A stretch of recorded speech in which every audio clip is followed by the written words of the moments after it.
जय श्री हरि। आप सभी भक्तों पर लक्ष्मी नारायण की कृपा सदा सर्वदा बनी रहे। भाद्रपद कृष्ण अमावस्या को कुसुपाटिनी अमावस्या कहा जाता है।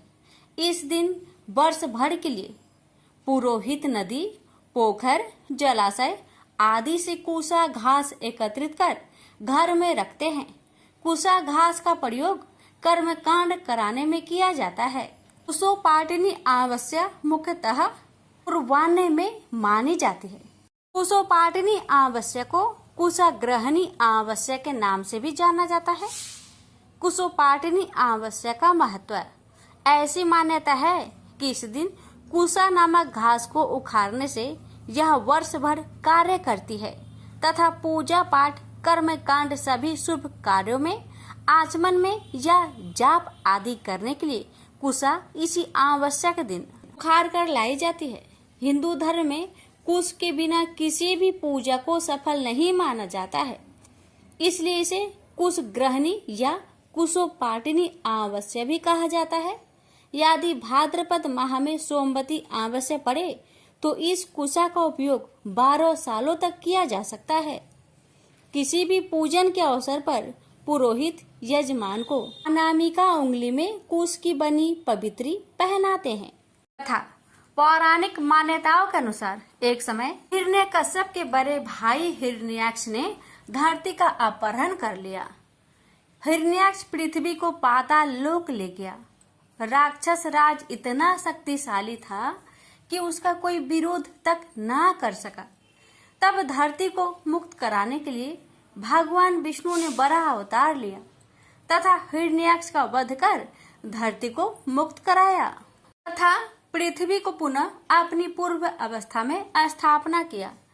पृथ्वी की स्थापना करने के बाद भगवान वरा बहुत भीग गए थे, जिसके कारण उन्होंने अपने शरीर को बहुत तेज झटका। झटकने से उनके रोए टूटकर धरती पर जा गिरे, जिससे कुशा की उत्पत्ति हुई। कुशा की जड़ में भगवान ब्रह्मा, मध्य भाग में भगवान विष्णु तथा शीर्ष भाग में भगवान शिव विराजते हैं। मान्यता के अनुसार कुशा को किसी साफ सुथरे जल स्रोत अथवा पोखर से प्राप्त करना चाहिए। स्वयं को पूर्व की दिशा की तरफ मुंह करना चाहिए तथा अपने हाथ से कुशा को धीरे धीरे उखाड़ना चाहिए। ध्यान रहे कि यह साबुत ही रहे, ऊपर की नोक भी ना टूटने पाए। प्रेम से बोलिए विष्णु भगवान की जय। एक बार धनवती ने अपने पति देव स्वामी से कहा, स्वामी, आपका ध्यान स्वतः इस ओर नहीं गया कि हमारी पुत्री गुणवती अब विवाह योग्य हो गई है। अब समय आ गया है कि आप उसके लिए एक अच्छा सा वर ढूंढे। अपनी पत्नी की बात सुनकर देव स्वामी बोला, हाँ धनवती, तुमने ठीक कहा। मेरा तो इस ओर ध्यान ही नहीं गया कि अब हमारी पुत्री युवा हो गई है। सचमुच मुझे उसके विवाह की चिंता करनी चाहिए। पति की बात सुनकर धनवती प्रफुल्लित हो उठी। अब देव स्वामी पुत्री गुणवती के लिए अवश्य अच्छा सा वर ढूंढ लाएंगे। देव स्वामी ने विचार किया कि पुत्री के लिए वर की खोज शुरू करने से पहले किसी अच्छे ज्योतिषी से गुणवती की कुंडली दिखाकर पूछ लेना चाहिए कि उसके लिए किस प्रकार का वर उत्तम रहेगा। अपने विचार को कार्य रूप देने के लिए देवस्वामी गुणवती की कुंडली लेकर प्रसिद्ध ज्योतिषी के पास पहुंचा। बोला, महाराज, कृपया बताइए मेरी पुत्री के लिए किस प्रकार का वर उचित रहेगा और उसे मैं किस दिशा में तलाश करूं। तो स्वामी ज्योतिषी कुछ कहते कहते रुक गए। हाँ महाराज, कहिए, देव स्वामी ने सुख होकर पूछा। ज्योतिषी ने कहा, देव स्वामी, अच्छा होगा कि तुम अपनी पुत्री का विवाह त्याग दो। लेकिन क्यों महाराज? ज्योतिषी की बात सुनकर देव स्वामी हतप्रद रह गया। ज्योतिषी ने गंभीर स्वर में कहा, क्योंकि सप्तपदी होते होते तुम्हारी पुत्री विधवा हो जाएगी। ज्योतिषी की बात सुनकर देव स्वामी काफी गंभीर और उदास हो गया। उसने ज्योतिषी से इस विपदा का निवारण का उपाय पूछा। तब ज्योतिषी ने बताया, सिंगल द्वीप में भगवान विष्णु के भक्त सोमा नाम की एक धोबिन रहती है, जिसका पुण्य गुणवती के इस संकट को समाप्त कर सकता है। यदि वह गुणवती के विवाह के समय उपस्थित रहे तो वह सप्तपदी के समय गुणवती को विधवा होने से बचा सकती है। देवस्वामी जब घर लौटा तो उसने अपनी पत्नी और पुत्री को इस विडंबना के बारे में बताया। पिता की बात सुनकर गुणवती ने कहा, पिताजी, मैं सोमा के पास जाऊंगी और उसकी सेवा कर उसके पुण्य के प्रताप से अपना भविष्य सुधारूंगी, अन्यथा वही सारा जीवन व्यतीत कर दूंगी। कोई और विकल्प न देखकर देवस्वामी को भी अपनी प्रिय पुत्री का आग्रह स्वीकार करना पड़ा। उसने अपने सबसे छोटे पुत्र शील स्वामी को गुणवती के साथ भेज दिया। दोनों सिंगल द्वीप के लिए चल पड़े। समुद्र तट पर पहुंचकर वे ठिठक गए। उन्हें समझ में नहीं आ रहा था कि कैसे समुद्र पार करके सिंगल द्वीप पहुंचा जाए। बड़ी देर तक भटकने के बाद थक हार कर वे दोनों एक बट वृक्ष के नीचे जा बैठे। वे दोनों अत्यंत भूखे प्यासे थे। वे दोनों जिस वृक्ष के नीचे बैठे थे उस वृक्ष के ऊपर एक गिद्ध का घोंसला था। गिद्ध अपने बच्चों के लिए भोजन की तलाश में गया था। बच्चे घोंसले में ही थे और गुणवती और शील स्वामी की दशा देखकर दुखी हो रहे थे। जैसे ही गिद्ध बच्चे के लिए भोजन लेकर लौटा, वैसे ही बच्चों ने उन दोनों भाई बहन के बारे में उसे बताया, उनकी मदद करने का आग्रह किया। अपने बच्चों का आग्रह सुन गिद्ध पसीज उठा और उसने गुणवती तथा शील स्वामी को अपने पंखों पर बैठाकर सिंगल द्वीप में सोमा के घर के निकट पहुंचा दिया। सिंगल द्वीप में सोमा के घर के निकट पहुंचकर गुणवती विचार करने लगी। ज्योतिषी ने बताया था कि यदि सोमा मेरे विवाह के अवसर पर उपस्थित रहे तो मैं सप्तपदी के समय विधवा होने से बच सकती हूँ। तब सोमा को प्रसन्न करके ही साथ चलने का आग्रह किया जा सकता है। यह विचार कर दोनों भाई बहन ने पास में ही एक झोपड़ी बनाई, उसमें रहने लगे। सोमा नित्य प्रतः भगवान विष्णु की आराधना किया करती थी। उसके जागने से पूर्व ही उसकी बहुएं उसकी पूजा स्थल को लीप पोत कर संवार दिया करती थी। अब गुणवती ने सोमा की बहुओं से पहले ही जागकर सोमा के पूजा स्थल को लीप पोत कर संवारना शुरू कर दिया। सोमा का ध्यान शीघ्र ही इस ओर गया कि मेरी पूजा स्थल जिस ढंग से संवारा जाता है उस ढंग से मेरी बहुएं कभी नहीं संवारती। सोमा धोबन ने बहुत सोच विचार कर अपनी बहुओं से पूछा। उन्होंने झूठ बोल दिया कि हम लोग ही यही काम करते हैं। तब सोमा ने स्वयं पता लगाने का निश्चय किया। वह रात भर जागते रही। रात्रि की अंतिम पहर में उसने एक युवती को पूजा स्थल को लीपते हुए देखा। सोमा तत्काल उसके पास पहुंची और बोली, पुत्री, तुम कौन हो और प्रतिदिन मेरे स्थल की साफ सफाई क्यों करती हो? तब सोमा ने अपना परिचय देते हुए अपने संकट के बारे में बताया और उससे अपने साथ चलने का आग्रह किया। गुणवती की सेवा भावना देखकर सोमा का मन द्रवित हो उठा। वह गुणवती के साथ चलने के लिए तैयार हो गई। शुभ मुहूर्त पर गुणवती का विवाह समारोह प्रारंभ हुआ। सप्तपदी पूर्ण होते होते वर अचेत होकर गिर पड़ा। तत्काल उसकी मृत्यु हो गई। तब सोमा भगवान विष्णु से प्रार्थना करने लगी कि हे भगवान, मेरे पुण्य का फल वर को देकर उसे जीवित कर दो। भगवान विष्णु ने सोमा की प्रार्थना स्वीकार करते हुए वर को जीवित कर दिया। गुणवती अपने पति को जीवित पाकर भाव विभोर हो गई। सोमा अपना काम पूरा करके सिंघल द्वीप लौट गई। घर पहुंचकर उसे एक हृदय विदारक दृश्य देखने को मिला। पुण्यवती सोमा की अनुपस्थिति में उसके पति, पुत्रों एवं दामाद की मृत्यु हो गई थी। परिजन उसके शव के निकट विलाप करते हुए सोमा की आने की प्रतीक्षा कर रहे थे। सोमा ने उसी समय भगवान विष्णु का ध्यान करते हुए पीपल के वृक्ष की 108 बार परिक्रमाएं की। इससे भगवान विष्णु ने प्रसन्न होकर सोमा की पति, पुत्र एवं दामाद को जीवित कर दिया। यह देखकर सोमा की बड़ी बहू ने कहा, हम लोग भी आज से भगवान विष्णु की आराधना किया करेंगे। मां कोई उत्तर दे पाती, इससे पूर्व ही भगवान विष्णु प्रकट हो गए और उन्होंने सोमा की बहुओं को समझाते हुए कहा यह मात्र मेरी कृपा का परिणाम नहीं है, ये तो सोमा के उस पुण्य का शुभ परिणाम है जो इसने निष्ठा, लगन और परोपकार के द्वारा अर्जित किया है। मैं भी उसी की सहायता करता हूँ जो आडंबर को त्याग कर मौन साधना और परोपकार में मन लगाता है। भगवान विष्णु की बात सुनकर सोमा की बहू की आंखें खुल गई और उन्होंने भी ईश्वर की मौन साधना और परोपकार का प्रण किया। प्रेम से बोलिए विष्णु भगवान की जय। किसी गांव में एक सास और बहू अकेले रहते थे और उनका बेटा विदेश में कमाने के लिए गया था। सास और बहू बहुत अच्छे से रहते थे, बड़े प्यार से मिलजुल कर रहते थे। दोनों एक दूसरे की देखभाल भी करते थे। एक दिन बहू ने खाना नहीं खाया तो सासू माँ ने पूछा, बहू तुमने खाना क्यों नहीं खाया? तब बहू ने कहा, सासू माँ आज मेरा अमावस्या का व्रत है, बस इसलिए मैंने खाना नहीं खाया। तब सासू ने कहा कि बहू ये अमावस्या का व्रत करने से क्या होता है और ये व्रत करने से क्या फल मिलता है, मुझे भी समझाओ।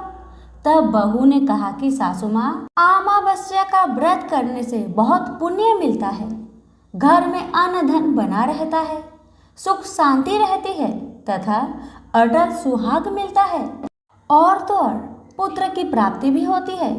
इस व्रत में प्रत्येक वर्ष अलग अलग खाना खाया जाता है और विष्णु भगवान के मंदिर में चढ़ावा चढ़ाया जाता है या फिर किसी ब्राह्मण को दान दिया जाता है।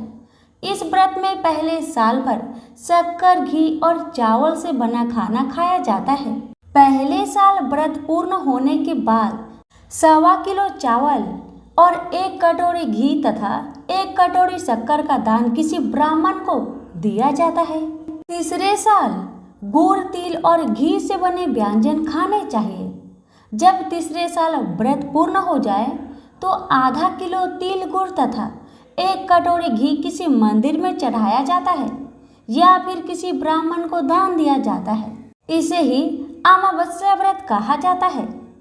फिर बहू ने कहा कि इस व्रत का अगर संकल्प लेते हैं तो इसे पूरा करना जरूरी होता है या नहीं।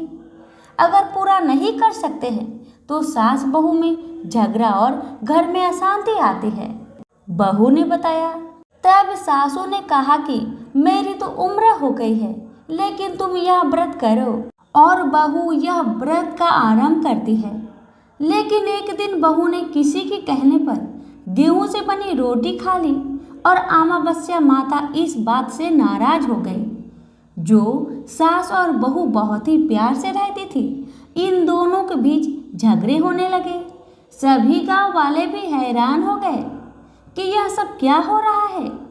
सास अपनी बहू को कहने लगी कि तुम जब से हमारे घर में बहू बन के आई हो तब से हमारे घर की लक्ष्मी चली गई है, तुम हमारे लिए शुभ नहीं हो। तब बहू ने कहा कि आपके घर की लक्ष्मी चली गई है तो कहाँ मिलेगी, मुझे बताओ, मैं लक्ष्मी को लेकर आऊंगी। तब सासू ने कहा कि लक्ष्मी तुमको समुद्र के बीच में भगवान विष्णु के पैर दबाते हुए मिलेगी। तब बहू यह कहकर चली जाती है कि अब जब तक मैं लक्ष्मी को लेके ना आऊंगी तब तक इस घर में पैर नहीं रखूंगी। इतना कहकर बहू लक्ष्मी खोज में निकल जाती है। जब बहू लक्ष्मी खोजने में निकलती है तब उसे बीच रास्ते में एक गाय माता मिलती है। वह बहू से पूछती है कि आप कहाँ जा रही हो। तब बहू ने कहा, हे गाय माता, मेरी सासू मुझे कहती है कि मेरे आने से उनके घर की अन्न धन की कमी हो गई है और उनके घर की लक्ष्मी चली गई है, तो मैं लक्ष्मी जी को लेने जा रही हूँ।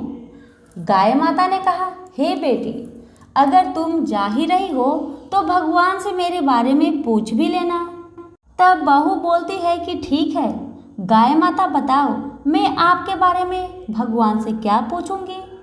तब गाय माता बोलती है कि मेरा जब भी बछड़ा होता है वह मर जाता है, जिंदा नहीं रहता। तुम भगवान से पूछ लेना कि मेरे साथ ऐसा क्यों हो रहा है, मैंने ऐसा कौन से कर्म किए हैं। तब बहू बोली, गाय माता, मैं आपके बारे में जरूर पूछ लूंगी। यह कहकर बहू आगे बढ़ी। अब आगे चलते ही बहू को एक घोड़ी मिलती है जिसके गले में घंटी बंधी हुई होती है। घोड़ी ने भी कहा कि बेटी, तुम मेरे दुख का निवारण भी भगवान से पूछ लेना। तब बहू ने कहा जरूर पूछ लूंगी। यह कहकर बहू आगे बढ़ती है। आगे जाते ही बहू को एक अंधा और बहरा बुजुर्ग मिलता है। वह भी बहू से अपनी समस्या भगवान से पूछने के लिए कहता है। तब बहू उसकी समस्या भी भगवान से पूछने का कहकर आगे बढ़ती है। आगे जाते ही बहू को एक बूढ़ी औरत मिलती है जो हाथ और पैर से अपाहिज होती है। वह भी बहू से अपनी समस्या भगवान को पूछने के लिए कहती है। तब बहू उसके समस्या को भी पूछने के लिए तैयार हो जाती है और आगे बढ़ती है। आगे जाते ही बहू थक जाती है और एक आम के पेड़ के नीचे बैठ जाती है। तब आम का पेड़ खुश होकर बहू से पूछता है, बेटी, तुम कहाँ से आई हो और कहाँ जा रही हो? तो तब बहू बताती है वह लक्ष्मी को लेने जा रही है।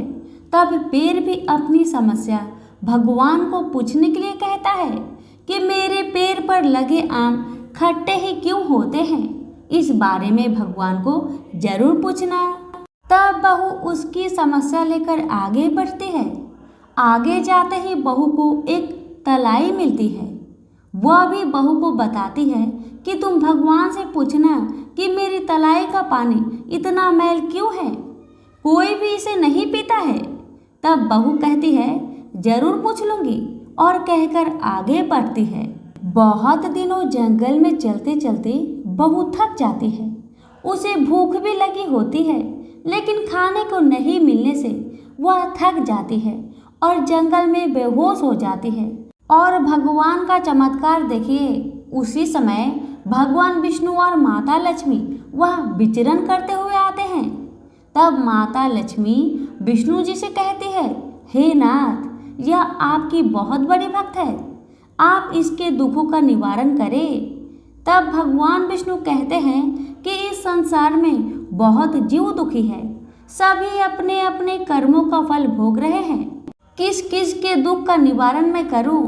तब माता लक्ष्मी ने विष्णु से विनती की और कहा कि वह भूखी प्यासी है और इसे यहाँ अगर ऐसे ही छोड़ दिया जाए तो जंगली जानवर उसे अपना शिकार बना लेंगे।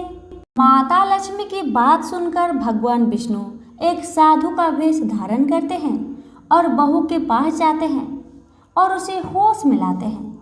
बहू के होश में आते ही साधु भेष में भगवान उससे पूछते हैं कि वह यहाँ क्यों आई है और कहाँ जा रही है। तब बहू पूरी बात बताती है। उसकी बात सुनकर भगवान विष्णु और माता लक्ष्मी प्रकट होते हैं। उनके साथ अमावस्या माता भी प्रकट होती है। बहू उनके चरणों में गिरकर वंदना करती है।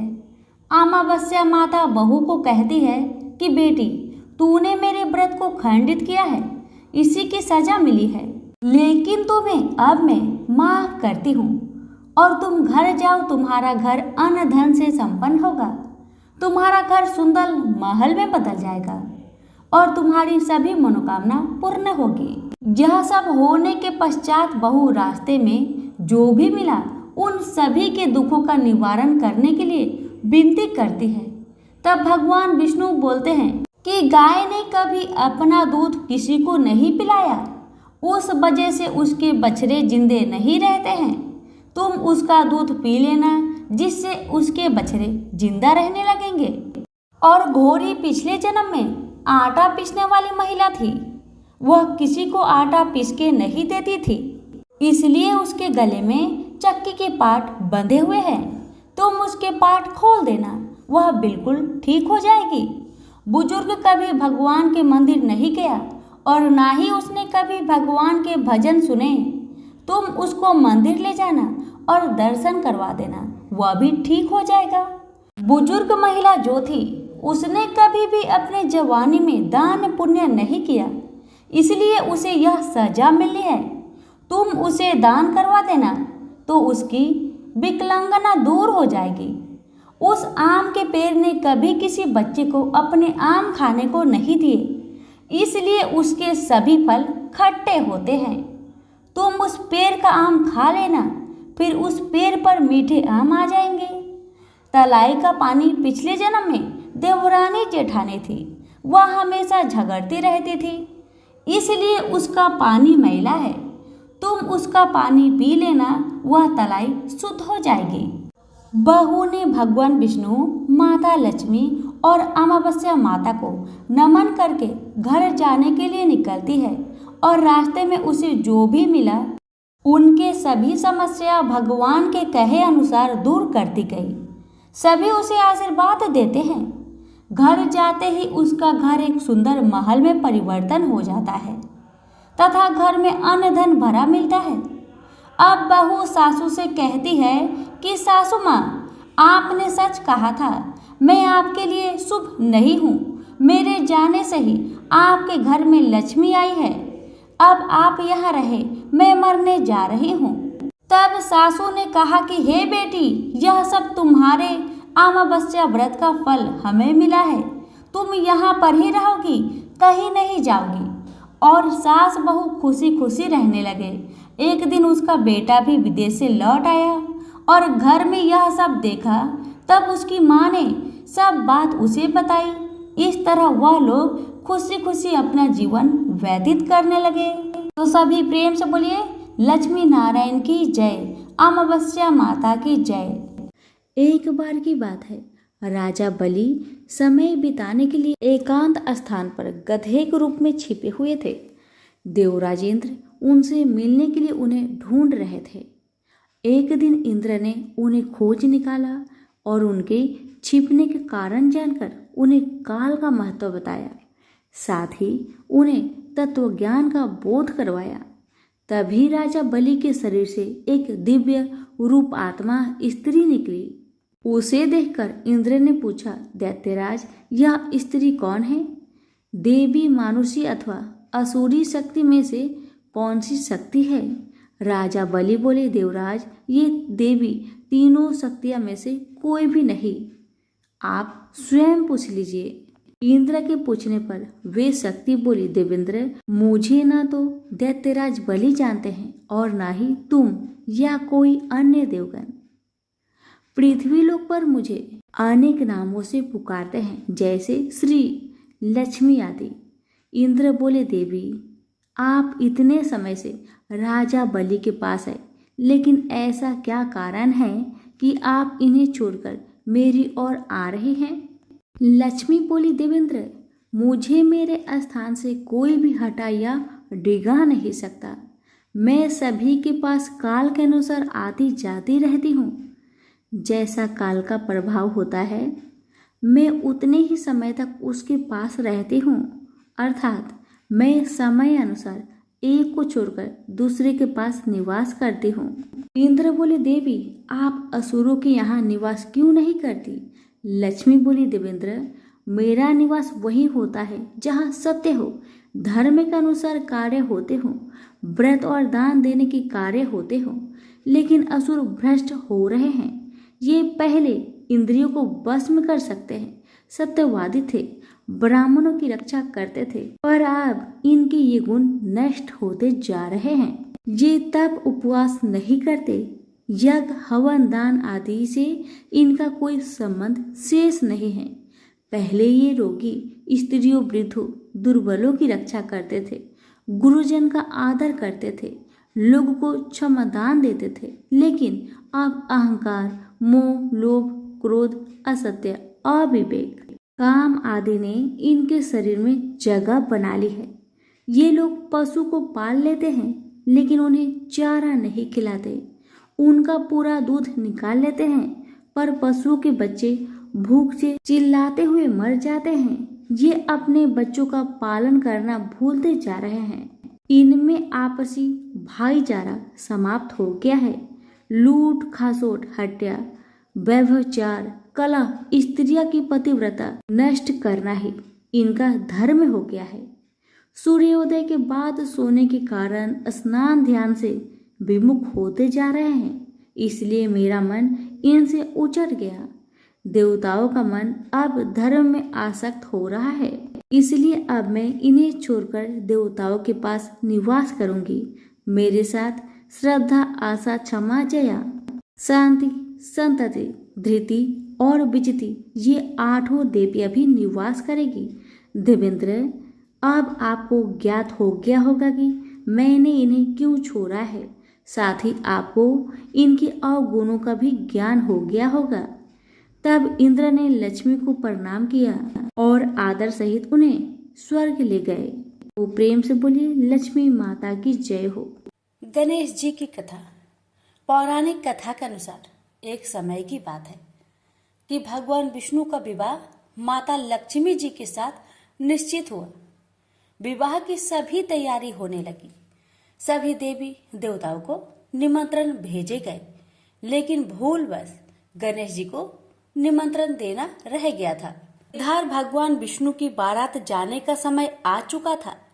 सभी देवता अपनी पत्नियों के साथ विवाह समारोह में शामिल होने को आए, परंतु सभी देवी देवताओं ने देखा कि गणेश जी कहीं दिखाई नहीं दे रहे हैं। तब उन सभी ने आपस में चर्चा की, क्या गणेश जी को नहीं न्योता दिया गया या गणेश जी ही नहीं आए हैं।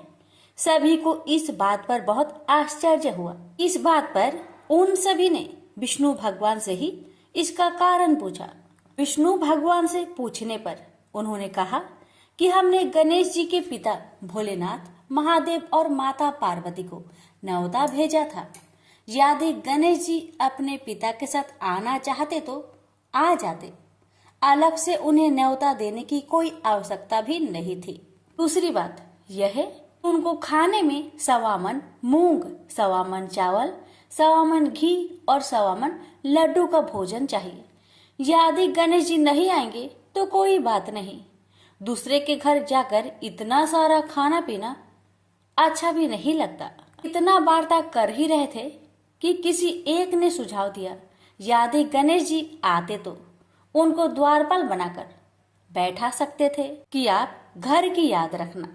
आप तो चूहे पर बैठकर धीरे धीरे चलोगे तो बारात में बहुत पीछे रह जाओगे। यह सुझाव सबको पसंद आ गया, तो फिर विष्णु भगवान ने भी अपनी सहमति दे दी।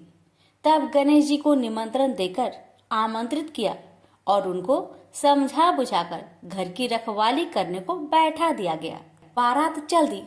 तब नारद जी ने देखा कि गणेश जी तो दरवाजे पर ही बैठे हुए हैं, तो वे गणेश जी के पास गए और रुकने का कारण पूछा। गणेश जी कहने लगे कि विष्णु भगवान ने मेरा बहुत अपमान किया है। नारद जी ने कहा कि आप अपनी मूषक सेना आगे भेज दो तो वह रास्ता खोद देगी, जिससे उनके वाहन धरती में धंस जाएंगे। तब आपको सम्मान पूर्वक बुलाना पड़ेगा। अब तो गणेश जी ने अपनी मूषक सेना को आदेश दिया, जाओ, और सेना ने जमीन पोली कर दी।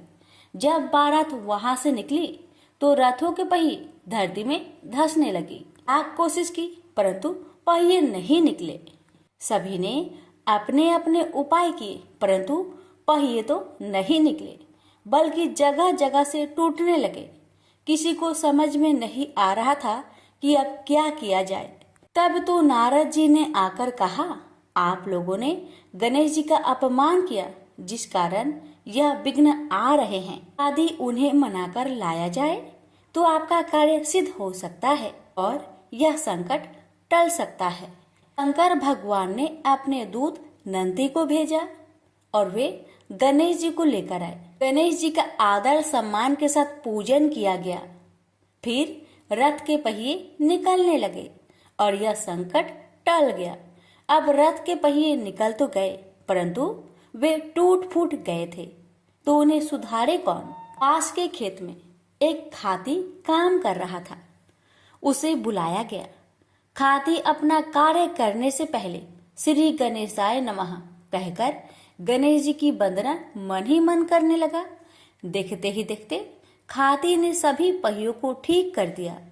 तब खाती कहने लगा कि हे देवताओं, आपने सर्वप्रथम गणेश जी को नहीं मनाया होगा और न ही उनकी पूजन की होगी, इसलिए तो आपके साथ यह संकट आया है। मैं तो मूर्ख अज्ञानी हूँ, फिर भी पहले गणेश जी को पूजते हैं, उनका ध्यान करते हैं। आप लोग तो देवगण हैं, फिर भी आप गणेश जी को कैसे भूल गए? अब आप लोग भगवान श्री गणेश जी की जय बोलकर जाए तो आपके सब काम बन जाएंगे और कोई संकट भी नहीं आएगा। ऐसा कहते हुए बारात वहां से चल दी और विष्णु भगवान का लक्ष्मी जी के साथ विवाह संपन्न करा के सभी सकुशल घर लौट आए। हे गणेश जी महाराज, आपने विष्णु को जैसा कारज सरियो ऐसा कारज सबको सिद्ध करिजो। बोलिए गजानन भगवान की जय। लापसी तपसी की कथा। एक लापसी था, एक तपसी था। तपसी हमेशा भगवान की तपस्या में लीन रहता था। लापसी रोजाना 1.25 सेर की लापसी बनाकर भगवान का भोग लगाकर जीम लेता था। एक दिन दोनों लड़ने लगे। लापसी बोला, मैं रोज भगवान की तपस्या करता हूँ, इसलिए मैं बड़ा हूँ। लापसी बोला कि मैं रोज भगवान को 1.25 सेर लापसी का भोग लगाता हूँ, इसलिए मैं बड़ा हूँ। नारद जी वहां से गुजर रहे थे। दोनों को लड़ता देखकर उनसे पूछा कि क्यों तुम लड़ रहे हो? लापसी ने खुद को बड़ा होने का कारण बताया और तपसी ने अपना कारण बताया। नारद जी बोले, तुम्हारा फैसला मैं कर दूंगा।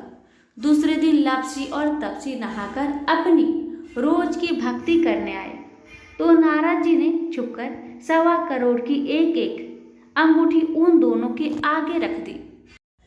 तपसी की नजर जब अंगूठी पर पड़ी तो उसने चुपचाप अंगूठी उठाकर अपने नीचे दबा ली। लापसी की नजर अंगूठी पर पड़ी लेकिन उसने ध्यान नहीं दिया। भगवान को भोग लगाकर लापसी खाने लगा। नारद जी सामने आए तो दोनों ने पूछा कि कौन बड़ा? तो नारद जी ने तपसी को खड़ा होने को कहा। वो खड़ा हुआ तो उसके नीचे दबी अंगूठी दिखाई पड़ी। नारद जी ने तपसी से कहा, तपस्या करने के बाद भी तुम्हारी चोरी करने की आदत नहीं गई, इसलिए लापसी बड़ा है और तुम्हें तुम्हारी तपस्या का कोई भी फल नहीं मिलेगा। तपसी शर्मिंदा होकर माफी मांगने लगा। उसने नारद जी से पूछा, मुझे मेरी तपस्या का फल कैसे मिलेगा? नारद जी ने कहा, यदि कोई गाय और कुत्ते की रोटी नहीं बनाएगा तो फल तुझे मिलेगा। यदि कोई ब्राह्मण को भोजन करवाकर दक्षिणा नहीं देगा तो फल तुझे मिलेगा। यदि कोई साड़ी के साथ ब्लाउज नहीं देगा तो फल तुझे मिलेगा। यदि कोई दिए से दिया जलाएगा तो फल तुझे मिलेगा। यदि कोई सारी कहानी सुने लेकिन तुम्हारी कहानी नहीं सुने तो फल तुझे मिलेगा। उसी दिन से हर व्रत कथा कहानी के साथ लापसी तपसी की कहानी भी सुनी और कही जाती है। प्रेम से बोलिए लक्ष्मी नारायण की जय।